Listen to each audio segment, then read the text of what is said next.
Les Japonaises sont de retour et elles ont tout ramené. En 2026, 4 marques japonaises ont lancé simultanément les mises à jour les plus agressives de leurs motos sportives en près d'une décennie. Ce n'est pas une coïncidence. C'est une réponse coordonnée à des années de discours affirmant que le Japon avait perdu le rythme, que les superbikes à combustion étaient en train de mourir et que l'avenir appartenait à d'autres. Honda, Kawasaki, Suzuki et Yamaha viennent de prouver, avec des données et une ingénierie réelle, que ce discours était complètement faux. Et ce que chacune a apporté est si différent l'un de l'autre que la question n'est plus de savoir laquelle est la plus rapide. La question est de savoir laquelle comprend le mieux la direction que prend ce sport.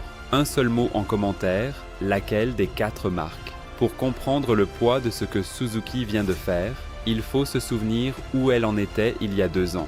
La GSX-R 1000 n'avait pas eu de mise à jour technique significative depuis 2017, 9 ans.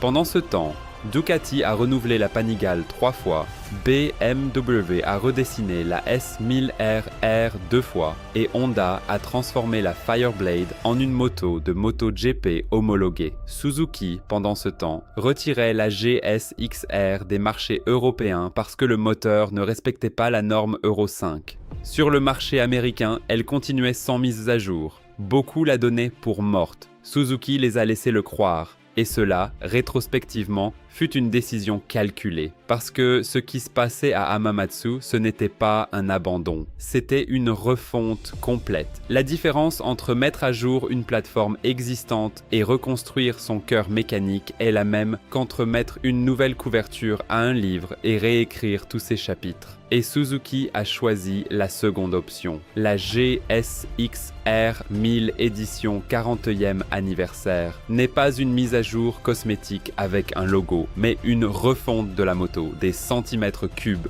de l'intérieur vers l'extérieur. Le vilebrequin est nouveau avec des manetons de plus grand diamètre pour supporter les charges générées par un moteur travaillant à la limite à haut régime. Les bielles sont désormais en acier chrome molybdène, un matériau qui combine la dureté du chrome avec la ténacité du molybdène, ce qui, en pratique, signifie des composants capables d'absorber des cycles de charge et de décharge répétés sur des milliers de kilomètres sans se déformer. C'est l'équivalent de remplacer les os structurels de la moto par un alliage conçu spécifiquement à cet effet. Les pistons sont plus légers, le rapport de compression passe de 13,2 à 13,8 pour 1, ce qui se traduit par une plus grande pression sur le mélange air-carburant avant l'allumage, et donc par une libération d'énergie plus efficace. Et les profils de cam ont été optimisés pour augmenter le couple dans la plage de régime moyenne, ce qui est exactement là où les dépassements sont gagnés en course et où la moto est la plus utile dans le monde réel. Le résultat final est de 195 chevaux à 13 200 tours par minute et 110 Nm de couple. Oui, elle perd quelques chevaux par rapport au modèle précédent au pic de puissance maximale. Cela, dit comme ça, sonne comme une défaite. En réalité, c'est une décision d'ingénierie consciente. Une courbe de puissance plus plate et linéaire est plus facile à exploiter dans son intégralité. Surtout quand le pilote ne porte pas le nom d'une équipe de World Superbike sur son casque. La puissance maximale est le chiffre qui apparaît dans le catalogue. La courbe de couple est ce que l'on ressent en sortie de virage. Suzuki a choisi d'améliorer le second sans sacrifier le premier au-delà de ce que la marge Euro 5 imposait. Et ce point est clé. Le moteur est désormais conforme à Euro 5, ce qui signifie que la GSX-R est de nouveau vendue légalement en Europe après des années d'absence. En termes commerciaux, ce n'est pas anodin. L'Europe représente l'un des marchés de superbike les plus grands et les plus exigeants du monde. Récupérer ce marché avec un moteur reconstruit à ce niveau, ce n'est pas revenir par la petite porte, c'est revenir par la grande. Mais ce qui rend cette moto vraiment unique, c'est quelque chose qu'aucun autre fabricant n'a reproduit en production dans ce segment. Le système SRUVT, distribution variable mécanique des soupapes. Pour comprendre pourquoi cela est important, il faut d'abord comprendre comment cela fonctionne. La plupart des moteurs modernes ont un profil de Came fixe. Les soupapes s'ouvrent et se ferment toujours au même moment du cycle, que le moteur tourne à 3000 ou à 13 000 tours par minute. C'est un compromis.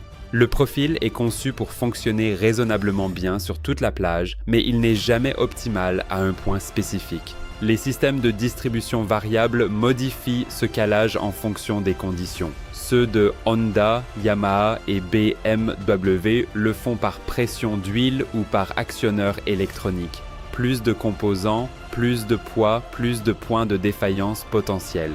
Le système de Suzuki le fait mécaniquement, avec moins de pièces mobiles, sans électronique supplémentaire dans ce circuit et avec une réponse plus directe. La logique n'est pas seulement élégante, elle est éprouvée dans des conditions où la défaillance a des conséquences réelles. Cette technologie n'est pas née dans un laboratoire de développement commercial. Elle est née aux 24 heures de Suzuki et au championnat du monde d'endurance où Suzuki cumule 15 titres mondiaux. Une course d'endurance est l'environnement le plus brutal possible pour l'ingénierie motocycliste. Le moteur doit maintenir des performances maximales pendant 24 heures consécutives, à des températures extrêmes, avec des pilotes qui se relaient toutes les heures, avec des changements de pression atmosphérique et de température de l'asphalte tout au long de la nuit et du jour. Le composant qui survit à cet environnement n'a rien à prouver sur un banc d'essai de laboratoire. Il a déjà prouvé ce qu'il devait prouver là où cela compte le plus. C'est la différence entre la technologie de marketing et la technologie de compétition. Les ailerons en fibre de carbone optionnels méritent une analyse à part entière. Le processus de fabrication est inhabituel même pour des pièces en carbone haute performance. Dans la plupart des processus conventionnels, le noyau du moule reste à l'intérieur de la pièce ou est extrait mécaniquement. Dans ce cas, le moule interne est brûlé après le processus de durcissement. Ce qui reste est uniquement la coque de carbone creuse, sans résidu de moule, sans ajout de masse, sans compromis structurel. Le résultat est des pièces qui ont la solidité nécessaire pour générer une charge aérodynamique à haute vitesse avec le poids le plus faible possible. Et la référence visuelle n'est pas arbitraire. Elles sont directement inspirées des ailerons de l'équipe qui a concouru aux 8 heures de Suzuka, ce qui, dans le contexte de cette moto, fonctionne comme une déclaration d'intention très claire. Le nouvel échappement fait également partie de cette cohérence technique et visuelle. Le collecteur a été repositionné sous le moteur. Une configuration qui non seulement améliore l'efficacité catalytique nécessaire pour respecter les normes d'émission, mais qui libère complètement la partie latérale et arrière de la moto. L'une des rares critiques constantes que recevait le modèle précédent était le volume visuel du système d'échappement. Cette critique n'a plus lieu d'être. Suzuka a pris 9 ans. Mais ce qu'elle a présenté en 2026 n'est pas le fruit de 9 ans d'attente.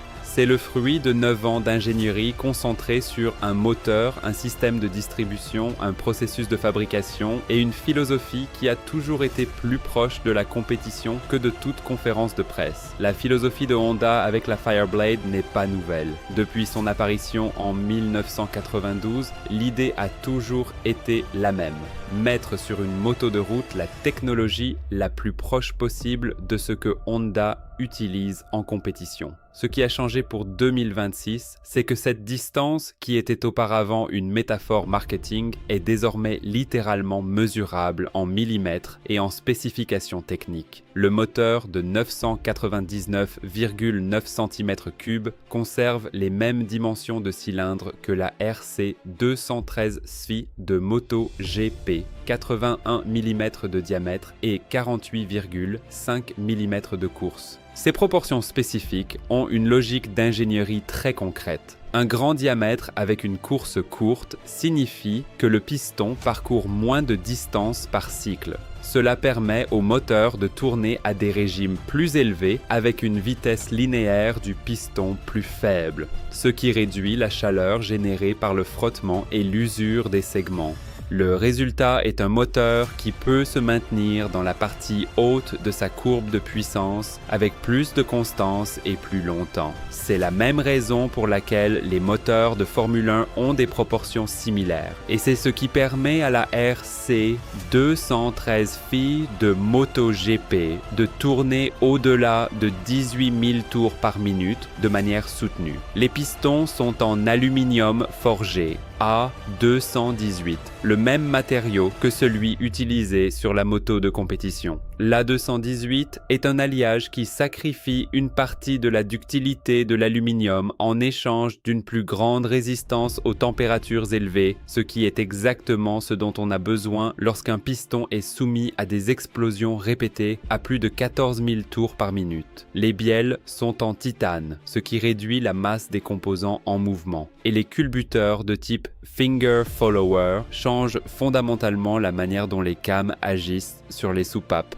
Dans un système de poussoir conventionnel, la cam pousse directement sur un cylindre qui agit sur la soupape. Dans le système Finger Follower, il y a un culbuteur intermédiaire qui agit comme un levier. La cam presse une extrémité et l'autre extrémité ouvre la soupape. Cette géométrie réduit de 75% la masse inertielle du train de soupape par rapport à un système de poussoir conventionnel, car le point de contact avec la cam a moins de masse à surmonter avant que le mouvement ne soit transmis. À 14 000 tours par minute, cette différence n'est pas triviale. Cela signifie que les soupapes suivent avec plus de précision la courbe dictée par le profil de cam, au lieu de prendre du retard par inertie. Le revêtement DLC, carbone de type diamant, sur les lobes de cam réduit en outre le frottement de 35%, ce qui ajoute plus d'efficacité à chaque cycle. Le tout produit 217,6 chevaux à 14 000 tours par minute et 113 Nm de couple. Pour 2026, Honda a identifié 2 domaines concrets où la version précédente avait une réelle marge d'amélioration. Le premier est l'aérodynamique active du pilote. Les ailerons de deuxième génération ont été redessinés pour s'intégrer plus organiquement dans la ligne du carénage, avec une géométrie qui réduit les turbulences générées autour des bras et des jambes. À 250 km/h, le pilote ne reçoit pas seulement la charge aérodynamique du vent frontal sur son casque et son torse. Le carénage génère des vortex qui frappent les extrémités avec des forces variables et difficiles à anticiper. Multipliées pendant les 40 minutes d'une course, ces forces produisent une fatigue musculaire accumulée qui affecte la précision au freinage, la constance dans les entrées de virage et la capacité à maintenir la position correcte sur la moto dans les moments les plus exigeants. Réduire ces turbulences n'est pas un design cosmétique, c'est une performance soutenue dans la seconde moitié de chaque course. La deuxième décision a été plus contre-intuitive et, pour cette raison, plus intéressante. Honda a redessiné le cadre pour qu'il soit moins rigide. Ils ont réduit la rigidité du châssis de 960 grammes et celle des boulons du moteur de 140 grammes, en plus de déplacer légèrement la position du pilote avec les pieds plus bas. La logique mécanique derrière cette décision est la même que celle que Honda applique en MotoGP pour optimiser le retour d'informations qui parvient au pilote depuis le pneu. Un châssis excessivement rigide transmet toutes les fréquences de l'asphalte directement au pilote sans filtre, ce qui augmente la fatigue et, plus important encore, sature le système nerveux du pilote d'informations non pertinentes. Un châssis avec une rigidité correctement calibrée filtre les vibrations de haute fréquence qui n'apportent pas d'informations et laisse passer celles de basse fréquence qui en apportent. La charge sur le pneu avant pendant le freinage, la limite d'adhérence en sortie de virage, le moment exact où le pneu arrière commence à travailler.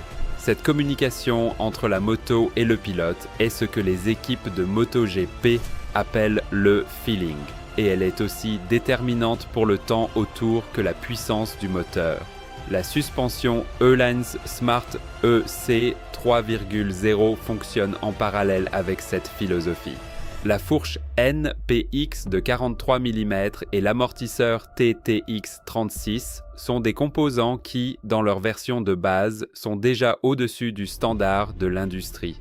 La différence du système semi-actif est que l'amortissement n'est pas une valeur fixe que le pilote choisit dans le box avant de partir. Le système traite en temps réel la vitesse de la moto, l'angle d'inclinaison, l'accélération longitudinale et les forces de freinage simultanément, et ajuste la réponse de la suspension cycle par cycle.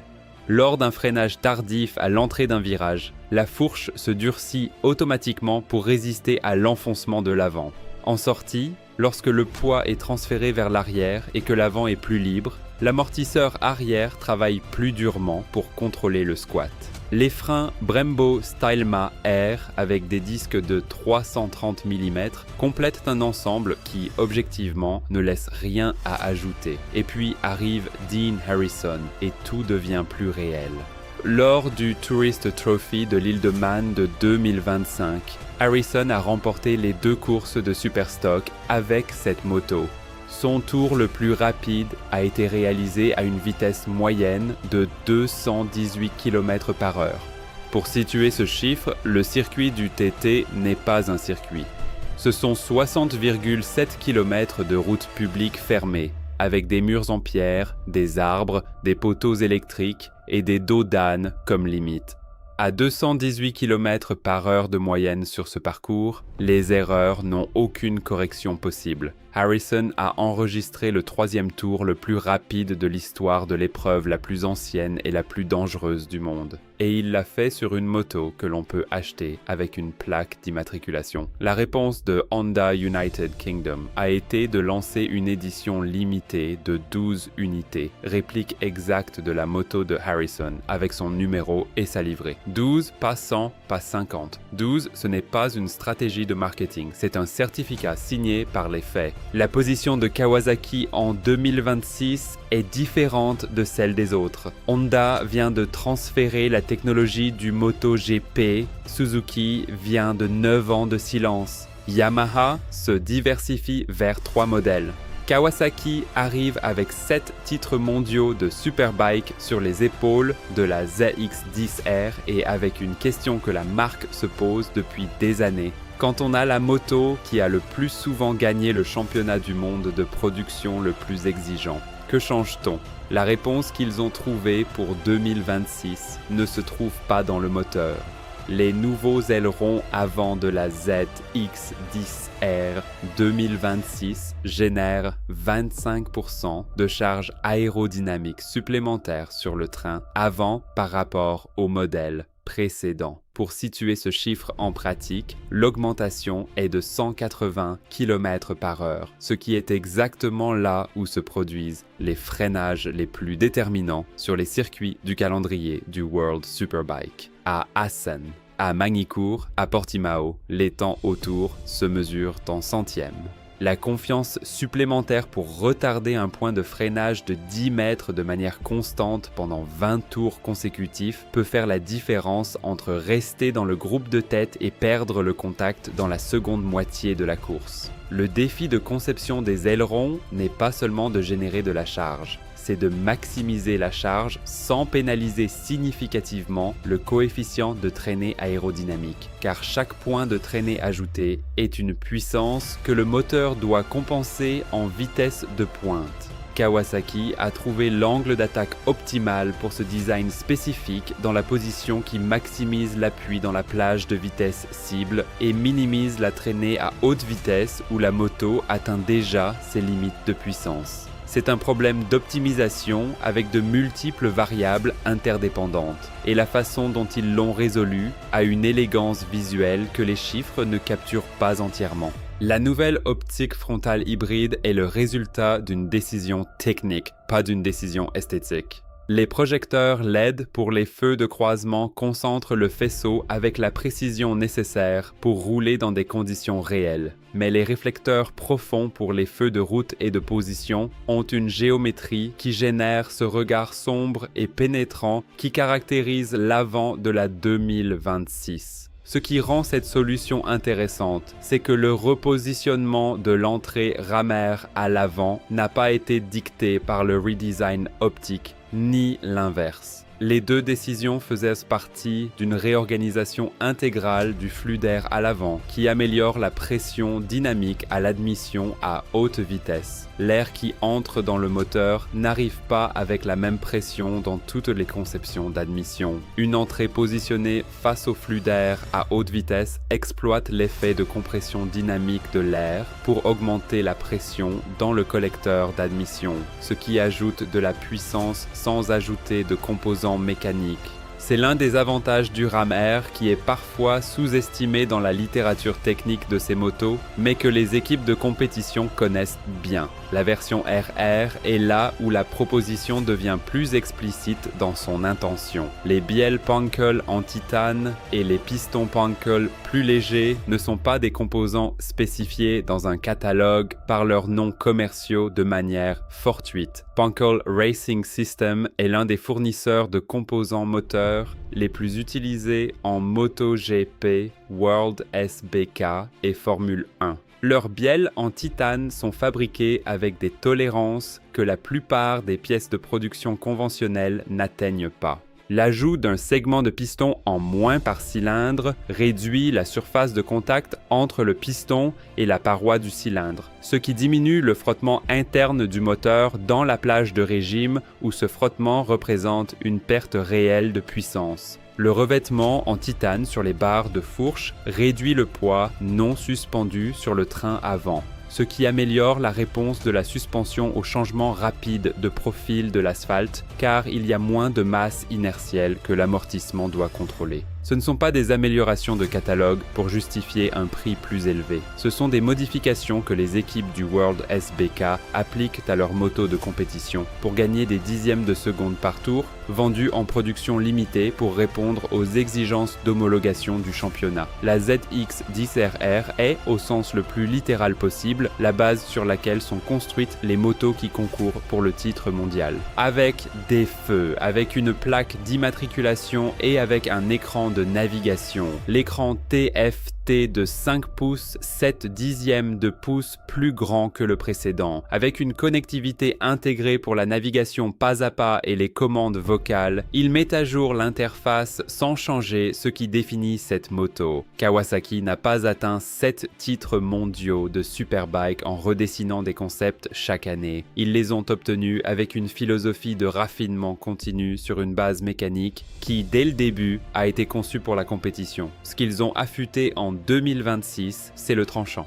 pas le couteau. Yamaha est arrivé en 2026 avec une stratégie radicalement différente de celle de ses trois concurrents. Le CP4 de 998 cm3 avec vilebrequin crossplane est l'un des 4 cylindres en ligne les plus émotionnellement satisfaisants existant en production. Le crossplane n'est pas seulement une configuration de vilebrequin inhabituelle, c'est la raison pour laquelle une R1 sonne différemment de tout le reste. Dans un 4 cylindres en ligne conventionnelle, les cylindres partagent le plan d'explosion par paire, ce qui produit un intervalle d'allumage régulier et un son que beaucoup décrivent comme trop prévisible. La R9 est la proposition la plus intelligente de l'année dans tout le segment Supersport, et la raison est liée à une décision d'architecture moteur que Yamaha a prise en pleine connaissance de ses conséquences. Le moteur CP3 tricylindre de 890 cm3 provient de la MT-09. Une moto qui, dans son segment Naked, est largement reconnue comme l'un des moteurs ayant le meilleur caractère d'utilisation réelle du marché. L'installer dans un châssis Delta Box en aluminium moulé par gravité, conçu spécifiquement pour la R9, n'est pas simplement transplanter un moteur d'une plateforme à une autre. C'est reconnaître que ce moteur possède des qualités spécifiques qui, dans un châssis sportif, peuvent offrir quelque chose qu'un 4 cylindres conventionnel ne peut pas. Un tricylindre de 890 cm3 a un schéma d'allumage qui se situe exactement entre la douceur d'un 4 cylindres et le caractère incisif d'un bicylindre. Chaque explosion se produit avec une séparation temporelle plus grande que dans un 4 cylindres, ce qui donne au moteur plus de temps pour respirer entre les cycles. Le résultat est plus de couples disponibles dans la plage basse et moyenne. Avant que les régimes n'atteignent le point où un 4 cylindres d'1 litre commence vraiment à se réveiller. Cette disponibilité de couple précoce rend une moto plus facile à piloter rapidement dans des conditions réelles, sur des circuits avec des virages lents et moyens, dans des rues avec des variations de vitesse, dans des situations où le pilote ne peut pas toujours maintenir le moteur dans la plage optimale. La répartition du poids de la R9 est la plus proche de l'équilibre 50-50 que Yamaha ait atteint dans cette catégorie. Les freins Brembo Stylema Monobloc, le même étrier que Honda, monte sur la Fireblade SP, place la capacité de freinage de la R9 au niveau de référence du segment. La suspension Kayaba et Öhlins entièrement réglable permet au pilote de calibrer la moto à son poids et à son style sans coût supplémentaire. Et l'électronique est directement dérivée de la R1. IMU à 6 axes, 9 niveaux de contrôle de traction sensible à l'angle d'inclinaison, contrôle de glisse, gestion du frein moteur à 12 499 $ sur le marché américain. La R9 redéfinit ce que signifie la valeur dans ce segment avec une précision à laquelle les concurrents devront répondre. La R7 est là où Yamaha a fait quelque chose que peu de marques font avec suffisamment de détermination. Écoutez ce que les données du marché disaient et y répondre avec une ingénierie réelle. Les chiffres sont clairs. La R7 est devenue la moto la plus vendue de Yamaha aux États-Unis, a abaissé l'âge moyen de l'acheteur de supersport de la marque à 27 ans et a doublé le pourcentage d'acheteurs débutants dans le segment sportif. Chez tout autre fabricant, cette information aurait produit une réponse conservatrice. Maintenir le produit tel quel, le gérer comme un modèle d'entrée de gamme et réserver l'investissement technique aux modèles plus chers. Yamaha a fait le contraire. Le châssis tubulaire en acier a été entièrement redessiné. Même géométrie, même poids, mais une rigidité torsionnelle et latérale accrue, ce qui signifie que la moto réagit de manière plus prévisible lorsque le pilote sollicite le châssis lors des transitions d'inclinaison ou lors d'un freinage tardif. Le bras oscillant asymétrique est nouveau, conçu pour gérer différemment les forces agissant sur le côté de la chaîne par rapport au côté libre.